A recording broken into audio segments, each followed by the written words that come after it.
Right now we are sitting down with my favorite Arkansas State University running back of all. We have a guy who's fought on Dana White's Contender Series, a guy who's a big-time name in MMA. We have a former Mr. Money in the Bank from WrestleMania 23, former WWE United States champion, a former two-time TNA heavyweight champion, Mr. This guy directed Batman Heart of Ice on YouTube, an amazing fan film. Someone who is in the Ultimate Fighting Championship, the Ultimate Fighter at one point. That sounded weird, but helped run and promote Championship Wrestling of Arkansas for the little bit of time that it was around, as well as a professional wrestler from the early 90s. Guy is running Street Beefs Dirty South, a professional MMA fighter, and looking to make a debut sometime in the near future in bare knuckle boxing. We're the one and only Jason Voorhees, Mr. James Stokes himself. How's it going, James? Good to see you again.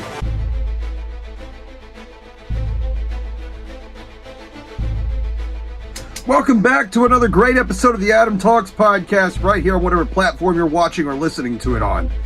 It is going to be a great episode. I can tell you that right now. It's going to be a lot of fun, and I'm super excited about the conversation I get to have with our guest today. But before we get into that, can I ask you to do one thing for me? It's one real quick thing, takes a couple seconds out of your day, and it helps out a ton. If you're on YouTube, could you hit that subscribe button?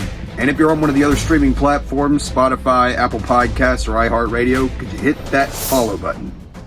Guys, whenever I say it helps out, you have no idea. It helps out in a number of different ways and reasons. It's not only just to see who's sticking with us and everything, but it's also a big help to me personally, knowing that I'm not doing this for no reason. You know, so if you could, it would mean a lot to me.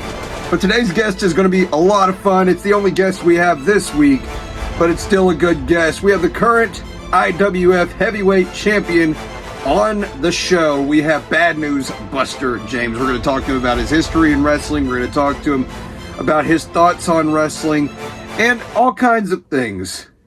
And a little bit of the Adam Gregory comes out in me as well. So guys, without any further ado, here's my conversation with Bad News Buster James. Today, somebody that I have wrestled not with but wrestled alongside on the same card as for the IWF out of Fort Smith, Oklahoma area. The guy is currently the IWF heavyweight champion. Bad News Buster James. How's it going, man? Hey, what's up, Mr. Adam? It's great to be on this podcast, bro. Thanks for having me. Definitely, man. Definitely. I wanted to get some different talent, that may have done different things as well as not only wrestling, but you have a ring announcing thing that you do. You've done other stuff outside of that. So, I mean, it's pretty cool to be able to pick your brain not only about wrestling, but about other things, So, man, how long have you been a fan of wrestling? Oh man, you're gonna have me show my age here. So let's go back. So I grew up here in the Podo, Oklahoma, Fort Smith, Arkansas area. This was the heart of Bill Watts Mid-South Wrestling. The company was based out of Bigsby, Oklahoma, toured all the way to Shreveport and back through. So like I grew up as a 7, 8, 9-year-old kid watching Dr. Death, Terry Taylor, Ted DiBiase, Jake Snake Roberts. Like, they all kind of cut their teeth in this area, So it was since 84, 85, 86. I mean, somewhere in there, man, way back before, as the younger kids like to say, the turn of the century. I mean, I have been a fan of pro wrestling my entire life.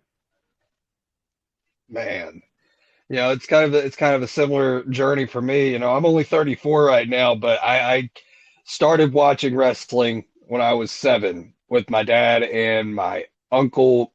My dad and my brother, me actually, started watching, and my dad got me and my brother into it with WCW and WWF. Monday Night War stuff, man. So I started watching at that time, man. It was great back then, seeing Like, my favorite wrestler of all time is DDP. So watching him and Macho Man feud, man, those two guys, they knew how to put a story together. They knew how to make everything believable. And it really drew me in. Were there any kind of feuds for you that really hooked you and brought you into wrestling and was like, this is something that I cannot live without, or something that I cannot go without watching on TV or in person? Okay, so there's a couple, and it's not really the cliche ones from back in those days. You know, most people my age would say, "Oh yeah, Hogan and Andre, or Steamboat and Savage." You know, yes, I watched those matches, and were those great rivalries? Absolutely, but the one that hooked me was Dr. Death Steve Williams. Bill Watts decided he was going to go national with the Mid-South and turn it into the UWF. In the Myriad in Oklahoma City, Dr. Death Steve Williams and Big Bubba Rogers. Big Bubba was managed by Skandar Akbar, legend, you know. Dusty Rhodes was on the side of Dr. Death, and him and Skandar Akbar was tied together outside the ring by a bull rope. I mean, it hooked me because, yeah, I grew up mid-'80s in Oklahoma. The Sooners were larger than life. You know, Barry Switzer, football coach, Dr. Death played for the Sooners, wrestled for the Sooners. Growing up a kid in Oklahoma, you know, my dream was to play for the Sooners and then go wrestle for Bill Watts. Like, that was what I was going to do. I was, you know, I grow up, I'm not that great at football, but I mean, still, you know, the showmanship and just the fact that it hooked me as a kid, because I mean, you know, Big Bubba won the title against the one-man gang, you know, and then the Freebirds broke Dr. Death's arm, and I mean, I was just hooked as a kid. I mean, you know, I remember sitting in my grandpa's living room, just tears streaming down my face as the Freebirds stomped Dr. Death's arm up against that chair, you know, and broke his arm. It was just, it hooked me. It hooked me. And then at the same time in the UWF, Terry Taylor and Chris Adams were the tag team champs. And they wrestled off against Rick Steiner and Sting, who was part of Hot Stuff Eddie Gilbert's, what was that, Hot Stuff Inc. or whatever that was, you know? And then Terry Taylor turned on Chris Adams. My very first heel turn that I can remember. Terry Taylor was, you know, good looking, flashy. All the girls wanted him, you know. He rode in the convertibles, you know, and he was a good guy, you know. And he turns on Chris Adams, and he joins with Hot Stuff Eddie Gilbert. So those two, you know, Dr. Death being, you know, the hero and the Sooner, and the, you know, just growing up as an Oklahoma legend and winning the title. And I mean, Jim Ross, you know, Jim Ross is from Westville, which is about an hour north of here. You know what I'm saying? So I mean, it's just those two were my earliest ones, and they hooked me, man. And, you know, and in pro wrestling, we sell emotion, we sell passion, and if you can hook somebody emotionally, then they're fighting for you, they're getting even for you, or it's how could you? And those are the ones that, you know. Yeah, definitely, man, definitely.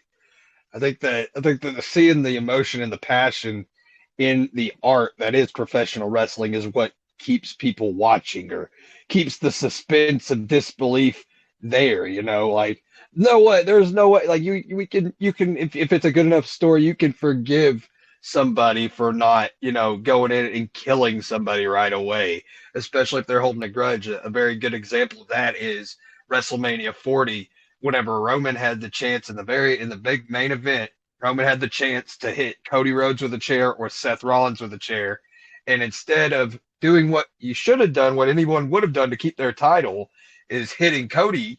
He wanted revenge on Seth for years and years ago, Seth turning on the Shield. So he smacked Seth with that chair, and ultimately that's what cost him his championship.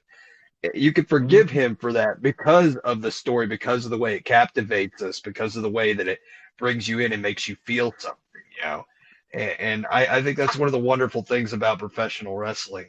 It's art. I mean, it's a male soap opera, is what my dad used to call it when I was a kid, and I still call it that to this day. But I I think like the that. Go ahead. I like the term violent ballet. Violent ballet. That's a good term. That's a good term. I don't think I've ever heard that one. Yeah, Um, violent ballet. And then like last year at Comic Con, Victoria, or Lisa Barron, she described it the best. She said, "We're nothing but bad actors who like to fall down."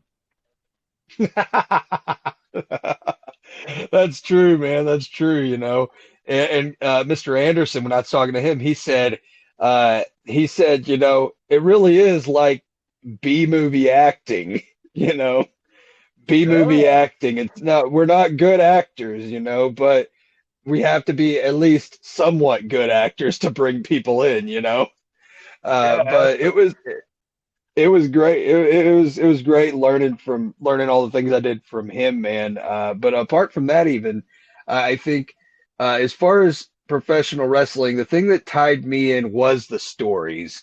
And you can have. I think the problem with AEW right now is that they don't have a lot of good stories. They have really good action, not a lot of good stories. But WCW, whenever I was 7 years old watching it, they had good stories, but they also had really good action as well. So that brought me in, that tied me in and hooked me. Do Mhm. you feel like that's something that wrestling today in the indie scene is lacking? Good storytelling along with the good action? Do you think it's something that's more of one or the other, or do you think that it's good overall? I'm a story guy. I'm a Mhm. storytelling guy. I'm an emotion guy. I'm a story guy. I'm one of those guys that when you ask, I will always, unless we're talking about, well, even if we're talking about the top, because I agree with you. I think from the very beginning, AEW has had a chance to put together some wonderful stories, and they've always just tried to put together dream matches, or just the matches everybody's always wanted to see with no story. And I go back to some of the guys that I've read autobiographies, I've listened to audiobooks. Like I'm always trying to be a student of the game, a student of the art, and Jim Ross has always said it the best. You can't have the steak without the sizzle, and so without the story and the action, you just don't have it. You can put together some great action, but if you don't give the people a reason to come back, if you don't give the people a reason to get behind, Adam Gregory, so to watch him go out and get even for me and whip that big guy because that big guy's a jackwagon and he says horrible things, unless you have that, you just got a bunch of one-offs, and business 101 is repeat customers. So you want fans to want to look forward to all your shows. So I've been to some indie shows where the action has been top notch. It has been, oh man, the action has been wonderful, and I've left happy and satisfied because the action was great. But did I leave talking about going back the next time they had a show? Maybe, maybe not. Just depends on who they had on the card. And then I've been, to some indie shows, and I couldn't wait to go back because I wanted to see what happened with these guys next. I wanted to see the next step in their feud. And to me, that's what some are lacking. And it's but it's also indie wrestling. There's not a single one of us that are out there for the money, because if we were, there wouldn't be a single one of us out there. And so, you always got to applaud effort and respect effort, and and always give props because they're out there taking the bumps the same as you. They're out there trying to cut the promos the same as you.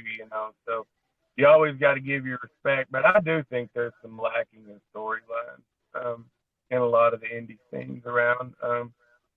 But I mean, that's just it just goes with kind of like in the IWF, we started the IWF with a $0 budget. Nobody has any clue how to do creative, how to do production, anything.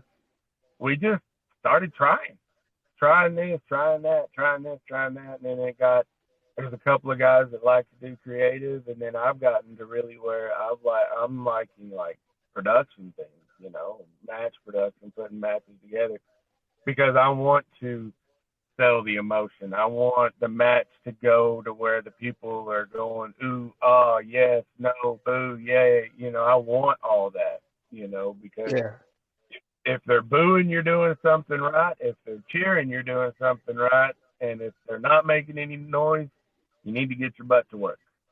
That's kind of doing something wrong if there's no noise at all.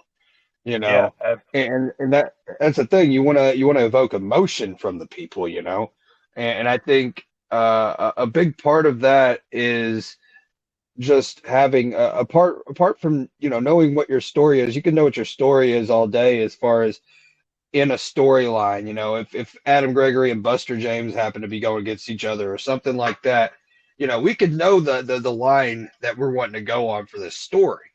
But if I don't put all the effort in from my side, you don't put all the effort in from your side, or if I'm too afraid to talk to that crowd or interact with that crowd as a good guy or a bad guy, or vice versa for you, it's not going to do a damn bit of good. We're gonna fall flat, and we're gonna have a very, very boring match. It doesn't matter if the moves are cool or not.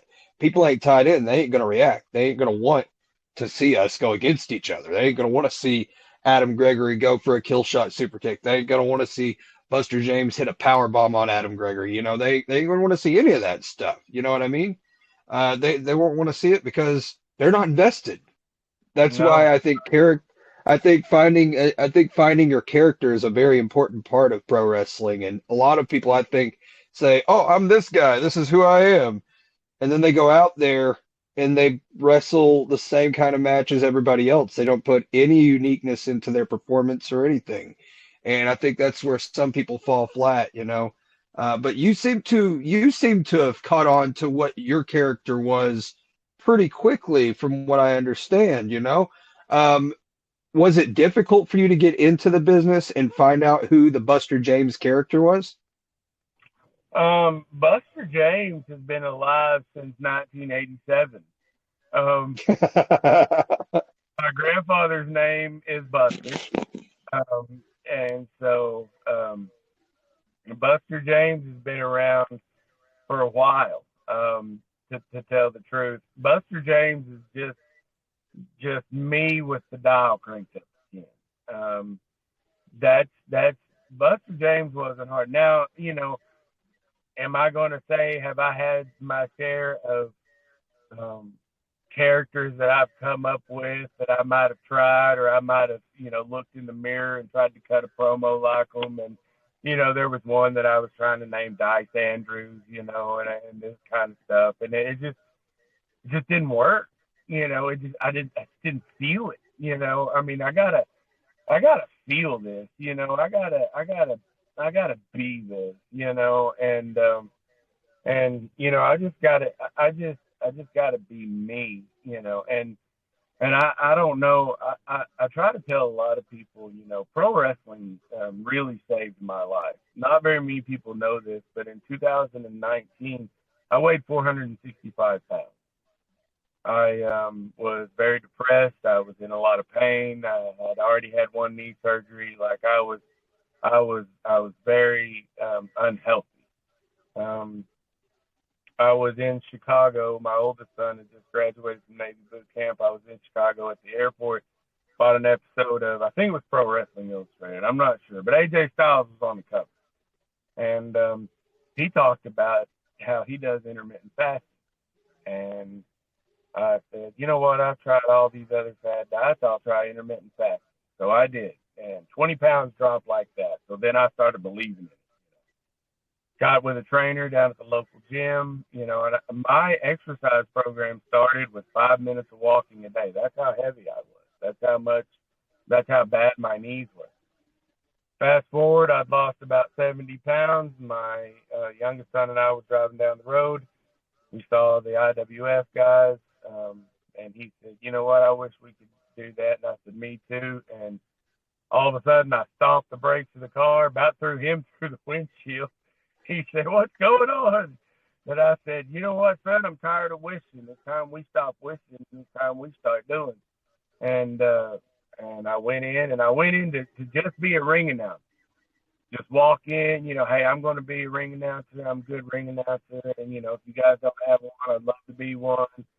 I don't think I can get in the ring again, take any bumps. I gained a lot of weight. I'm not got my legs under me. And then they needed a body. So I come, just kind of a body and a little fill in from backstage a couple of times. And, just kind of got a little taste for it, backstage and, in the ring a little bit more. And then they decided to let me cut a promo, and I'm a pretty good talker, I'm pretty good on the mic. And then just, I'd lost 70 pounds, and then just kept working out, kept doing the diet, kept doing wrestling with the guys every week. Like I said, fast forward to 4.5 years later, I'm at 300 pounds, 165 pounds lost, IWF World Champion, clean bill of health from the doctor, so, people might say it's silly, people might make fun of me here and there, but I tell everybody, Bad News Buster James saved Chris's life. If it wasn't for me turning into bad news, Chris might not be here with us. And so it was pretty easy for me to be bad news because I believe in him so much, because, like I said, he took Chris out of the dark depression and brought us into where we're at today.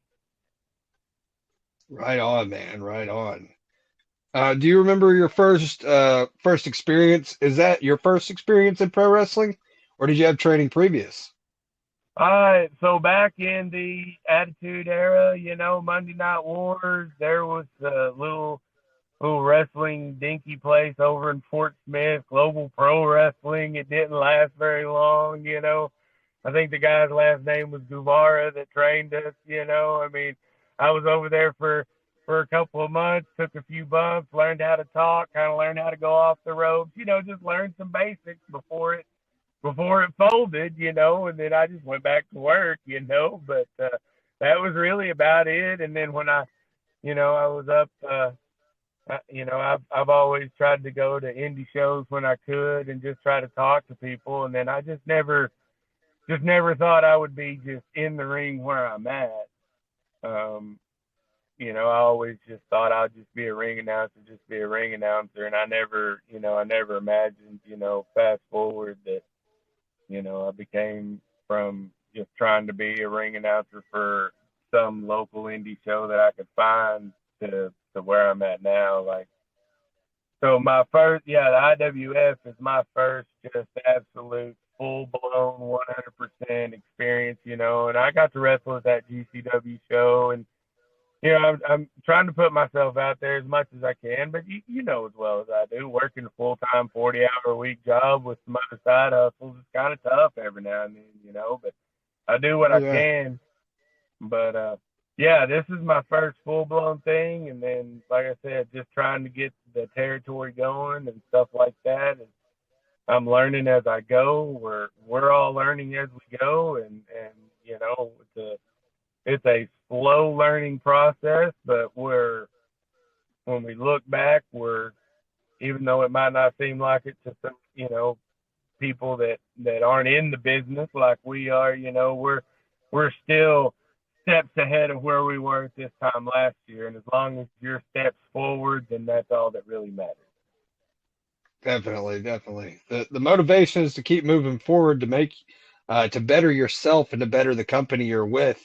To make sure that you keep butts in seats, because even if you're only making, $20, $30, even if you're only making 10 or 15 bucks, that's gas money, man. That's cigarette money if you're smoking cigarettes. That's vape money if you vape like I do.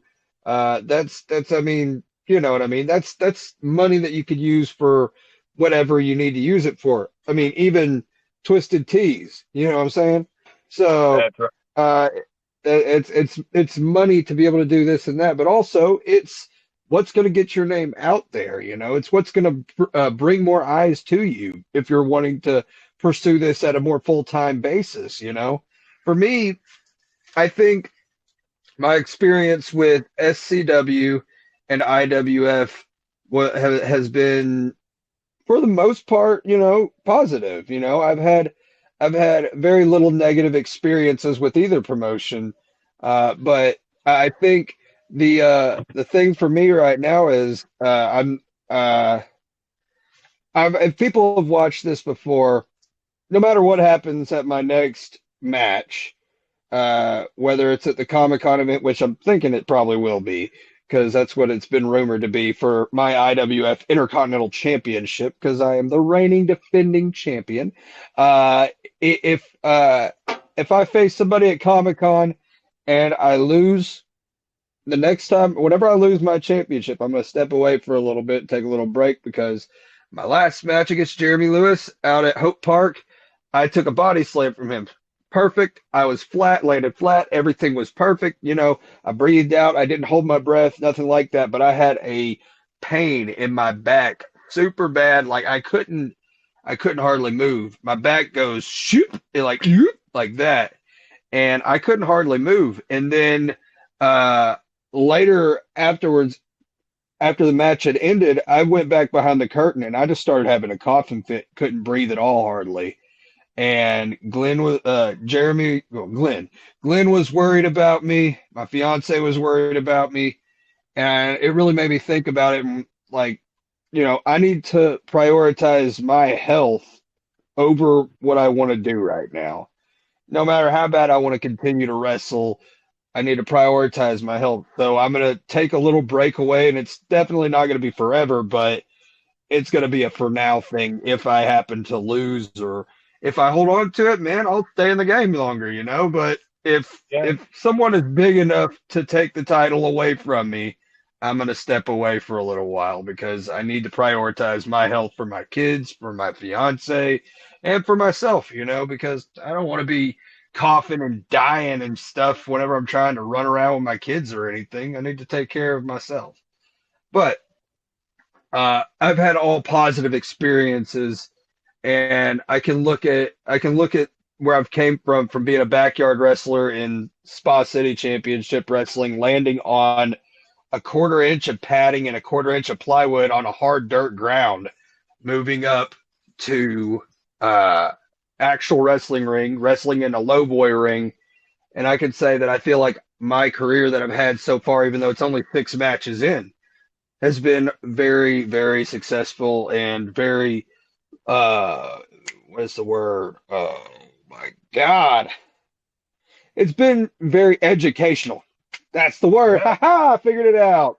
Very Yeah. educational to me. It's I've learned a lot of things. Would you say so far in your journey you've learned a lot as well? Oh my. You know, you just doing the being a lifelong, I guess you would say, student of the craft. And loving it as much as I do, and reading the books and listening to the podcasts and interviews and everything. And you already know a lot when you're learning hands on. It's something way different. I mean, Oh yeah. um, it you learn so much more. It's just like you learn the application to the textbook stuff that you've already learned. Now you're out there learning the application, and you might have to tweak it here, you might have to adjust it here, you might have to scrap it and try something different. So yes, I have learned just piles and piles more stuff than I ever did before. Just being there hands on. That's Yeah, yeah. And if you stop definitely, man. learning, then maybe it's time to get out, in my opinion, because I mean, there's always something new to learn. I mean, always. Yeah. you can't ever say you know everything about everything because the game's constantly evolving and changing, you know? I mean, Hmm. if you look back even 20 years ago, man, back to 2004, the game looks completely different than it did then. You know, so many different high flyers that are in there now, so many different technical wrestlers. I mean, the styles are just so different than they were then, and we thought we were privileged to have as many styles as we had back then with Rey Mysterio and Chavo and Paul London, you know. And now we got almost everybody on the WWE roster or AEW roster can do that kind of stuff. And we had what, three or four people that could do it back then, you know? Yeah, yeah. And, We had a handful of guys that was just action, action, action, flying, flying, flying, and now you've got whole promotions dedicated to nothing but that style of wrestling, to where big lumbering slow guys like me would just get, it's just like I'd be left in the dust. Um, but I love it. I love the diversity as far as like styles, because you've got not only the high flyers and the lucha libre, styles, and then the Japanese strong styles, and then how guys like AJ Styles has made those into kind of a hybrid style, and you watch all those guys, and then me with amateur wrestling and a love for amateur wrestling too, to see guys like Chad Gable and Kurt Angle and Bobby Lashley, coming from the amateur world too, that opens a lot of doors, and that bridges a lot of gaps too, from that area. And then you've got the MMA guys like Riddle coming in, I mean, it's just,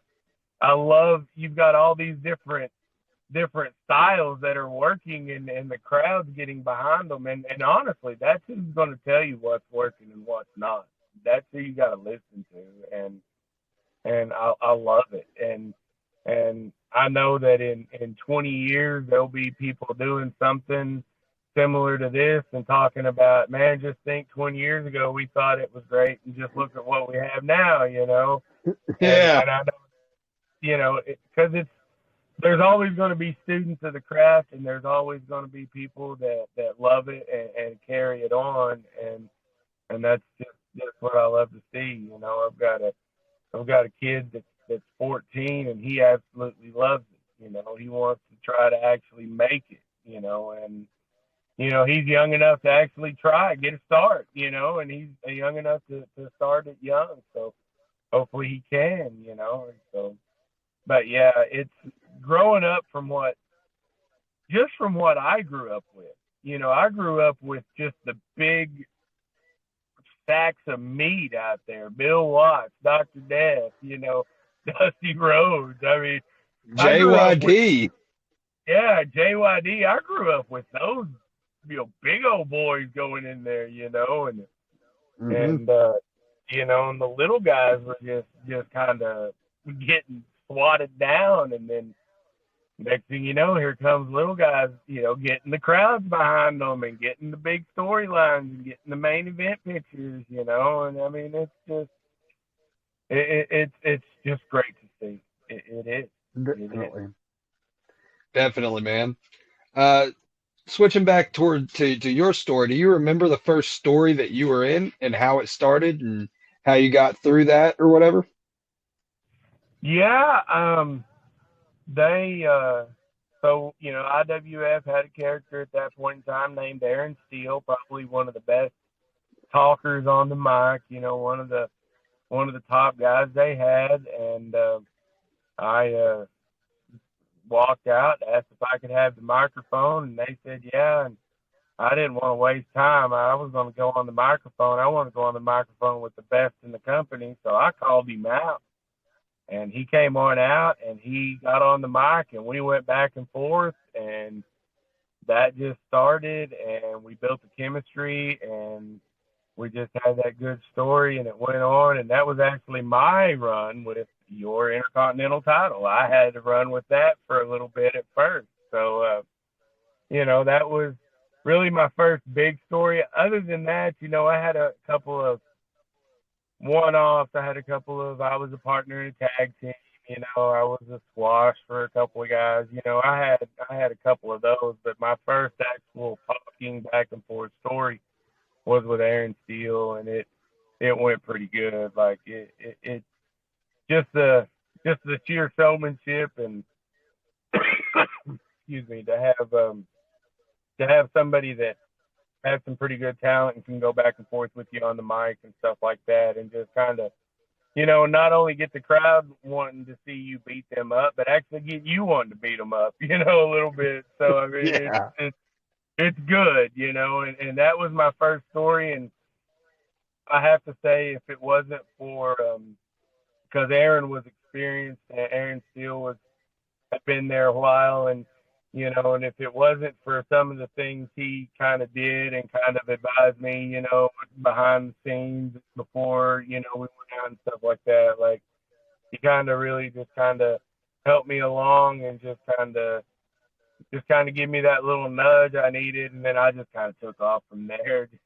Just, all right, you want me to work with this guy? Sure, give me the mic and I'll make you cry, make you want to beat me up, I mean, that's just kind of where it went. But it's always great in that first story to be with a guy that has a little bit of experience that can always just kind of help you out, just kind of, hey, man, try this. I bet it'll work, And I can remember hearing some stories of, Sting talking about being in the ring with Ric Flair, and Flair telling him exactly what to do at exactly the right time. And he was like, I remember Flair telling me, all right, Sting, this time don't sell it. And he said, I didn't sell it. And the next time he says, this time pound your chest. And he said, when I did, the crowd just went nuts. And he said, I just fed off that energy. And it's like Flair knew the ring psychology. Sting was young, fresh in the main event picture. Flair had been there for how long? For years. It's always good to have that dance partner, that person with you. It's always it's back and forth. You can't have a good story unless you have two good people working that story. Yeah, definitely, man. Definitely. I don't know about you, but whenever the IWF let me know that, hey, we're going to be getting you in this match with Motown Mayhem for the Intercontinental Championship, and then finding out, I think it was the weekend before, or the weekend before we went up to the Comic-Con event for the match against Motown, for the for the Intercontinental Championship. They let me know, hey, we're gonna you're gonna be taking the victory in this. I had this huge rush, man. It was the most nuts feeling ever. And it was because, I think it was because not only was it I'm winning a championship, but it's also because this company is trusting me to carry this mid-card division on my shoulders, in a manner of speaking. They're trusting me, and they don't know me from anybody, but they're trusting me from the work they've seen me do to be able to do something good for this division, Yeah. and it really put a lot of weight on me, and not in a bad way, in a good way, a lot of pressure to be the best and to put on the best matches I could possibly perform. Another reason why I'm stepping away whenever I lose the championship, whenever whoever, whether it's the big lumbering oaf Jeremy Lewis trying to get a rematch for the title, or whoever it is that's going to face me, whoever I face, if they are man enough to take the title off of me, I'm going to take a step away, because not only for my health, but also because of my health, I feel like I'm not able to give it all that I could possibly do, the best performance I could possibly give, if I'm hurting, or if I'm not able to breathe at times, or whatever, So it's something that made me feel very proud and prideful that I get this opportunity to show what I really can do for this company and to help build this company in a positive way. What was Yeah. it like the first time you got to hold not only the IWF Intercontinental Championship, but the IWF Heavyweight Championship? What was that feeling like, knowing you were getting the nod to win that championship? You know, by the time I won the championship, I was about 110 pounds down. And the moment that title got slipped in my hands, all I could think about was those puke sessions in the bathroom at the gym and crying in my car because I just didn't want to get out to go into the gym that morning.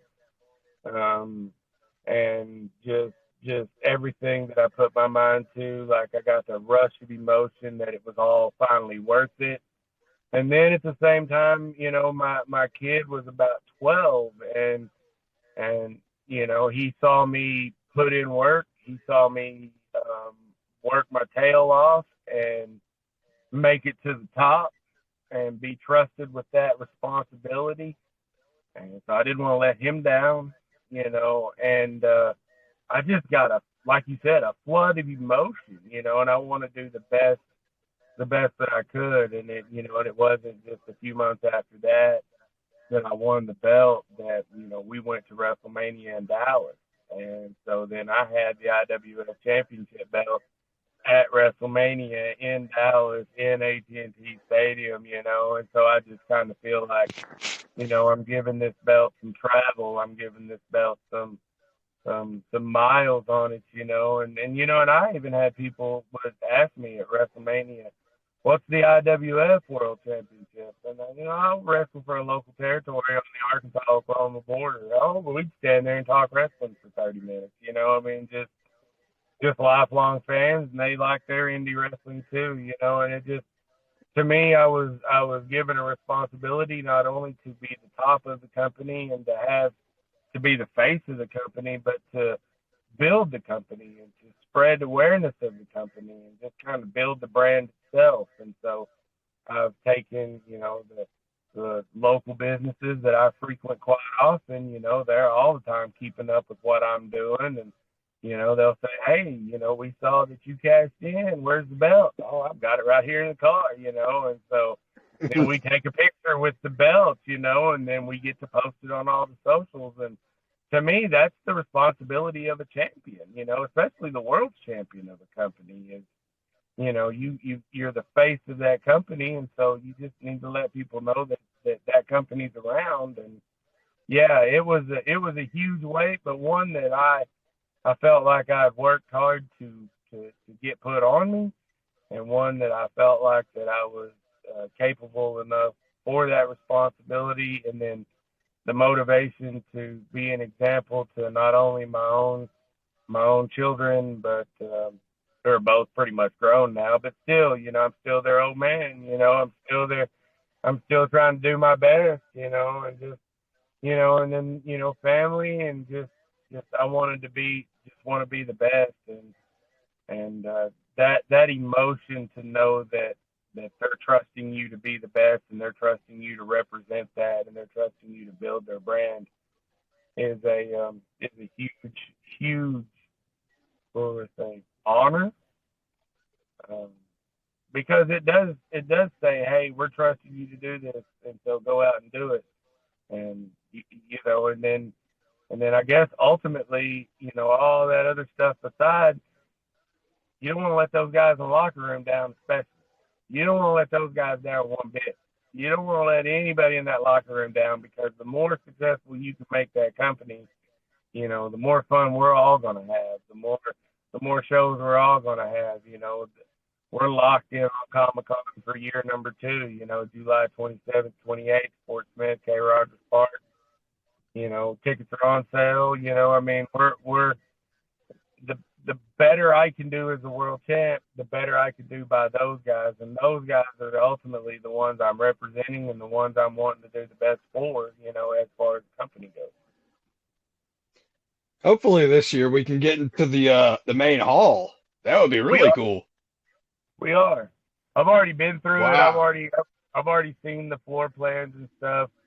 We're there's no like separation like there was last year. We moved it out to K. Rogers Park, and so there's the wrestling rings in the main hall, and I think there's some the LARPing, with the knights and the armor and stuff. It's going to be right there around the wrestling ring, not just one little section over, and then the panels and everything. So we're in the main hall. There's not going to be a separation. We're going to be out there front and center of everybody this year, So that's one of those, again, learning processes, because year one with Comic-Con, there was no wrestling or wrestling guests or anything, and I'm telling the people on the committee, that's going to open up a huge fan base for your con.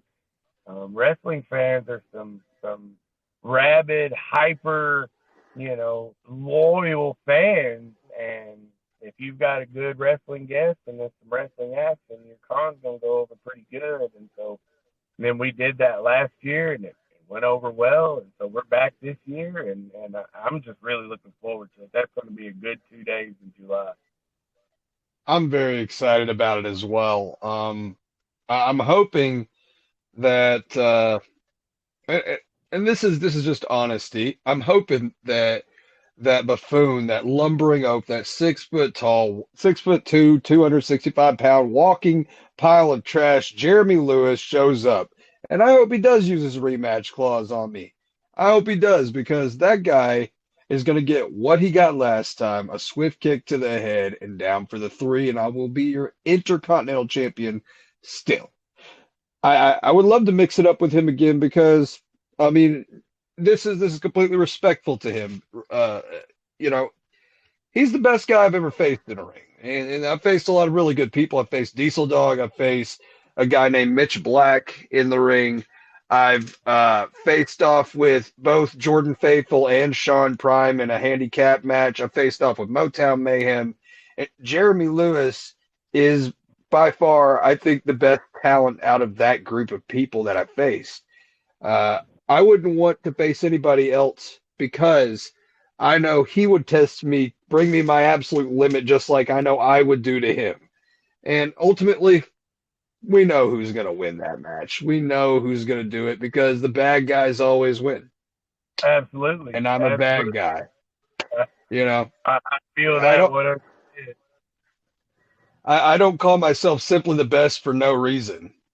I am, So, Intercontinental Champion, that is what it is, Well, of course, I plan on having the world titles not only at Comic-Con, but through Comic-Con. There's not, I don't see anybody, coming up and challenging me for it. I took care of the clown.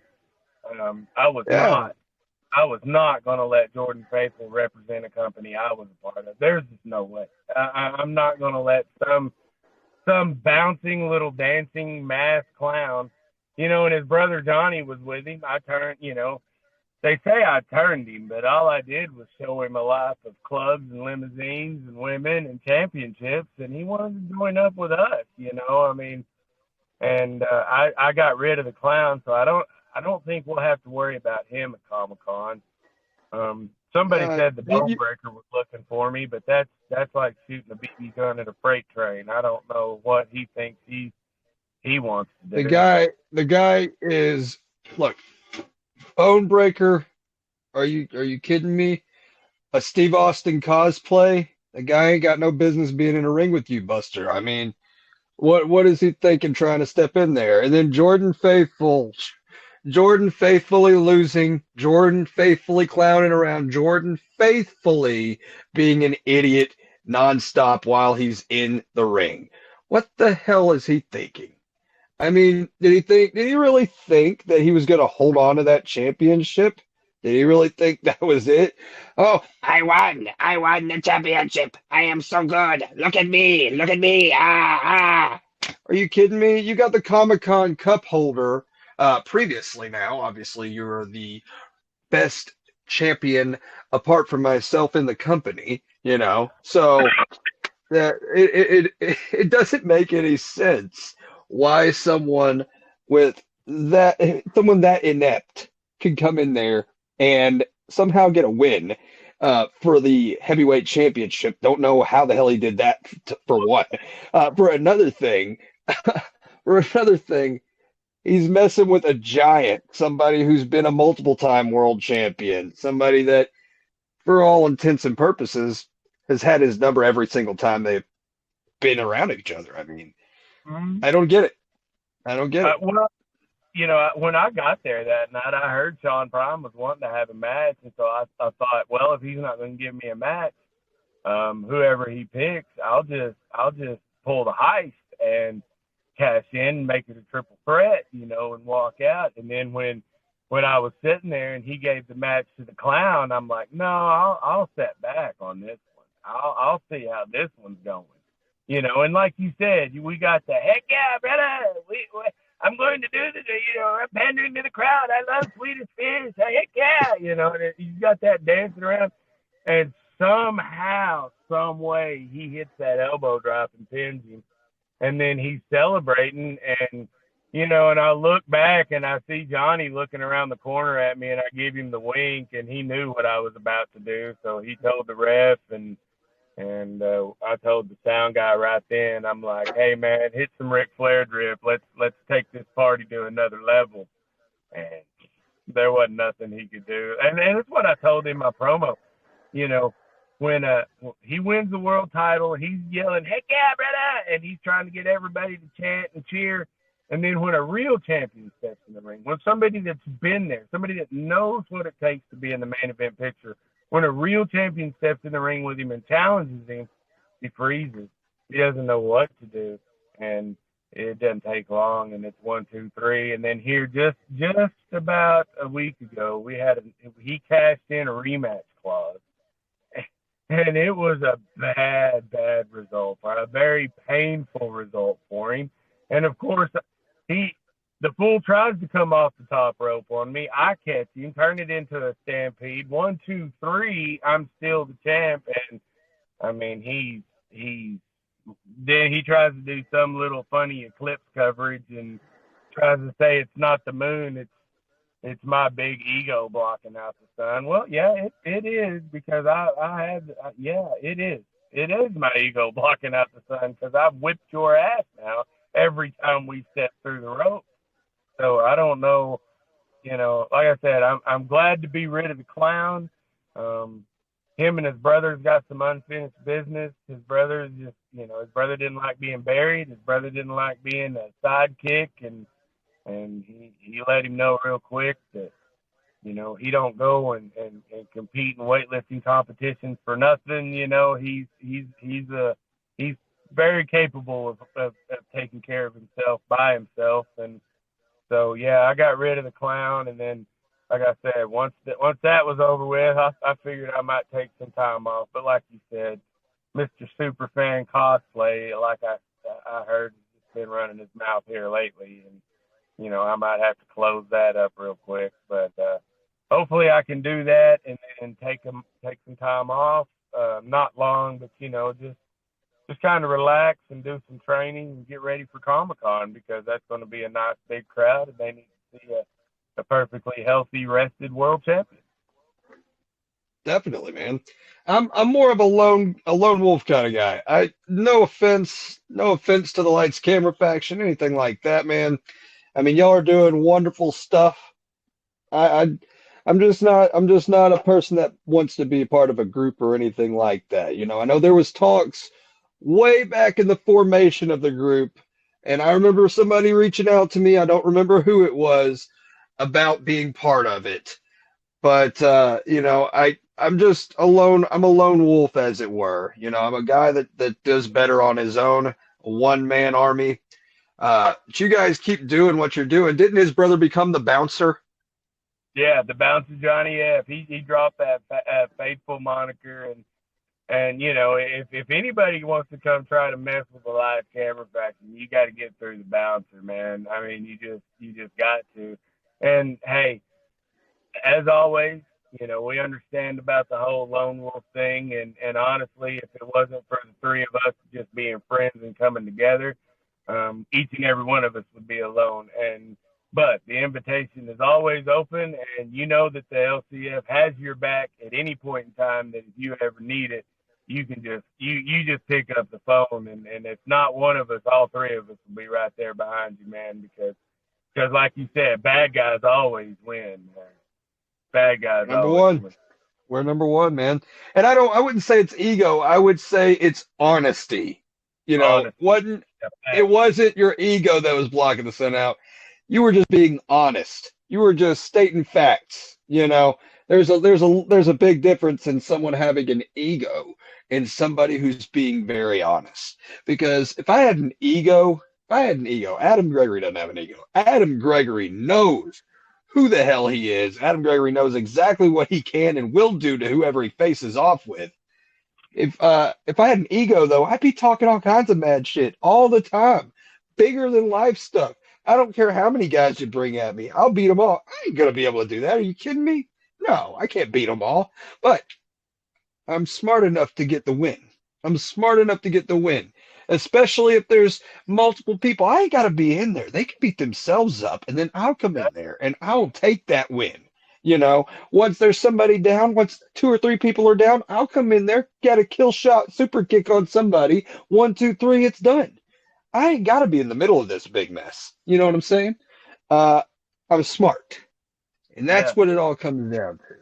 Yeah, but man, smart. Like let you guys wear themselves out and then cash in your Comic-Con cup. I mean, that's not sinister. That's not evil. That's strategy. That's intelligence. That's game plan. That's battle plan. And I feel like when we say bad guy, I don't think I'm a bad guy personally. I don't think I'm a bad guy. All right. Everybody else says that I'm a bad guy. I just look out for myself. Yeah. Is there anything wrong with that? I don't think so. I don't think there's anything wrong with that. And you guys are a family. Y'all look out for each other. That's what families do. That doesn't make it bad. Well, and this is what I tried to tell somebody,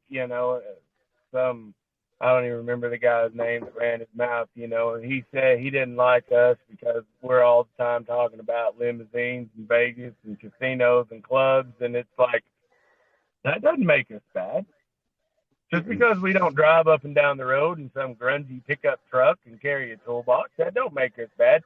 The reason you think we're bad is because we're the ones getting in that limo. We're the ones getting out at that club. We're the ones taking pictures with all the showgirls.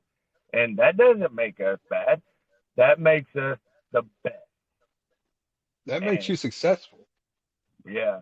So, I don't think when people call us bad or when people say you're a bad guy, it's not that we're not bad. We just have something they want bad.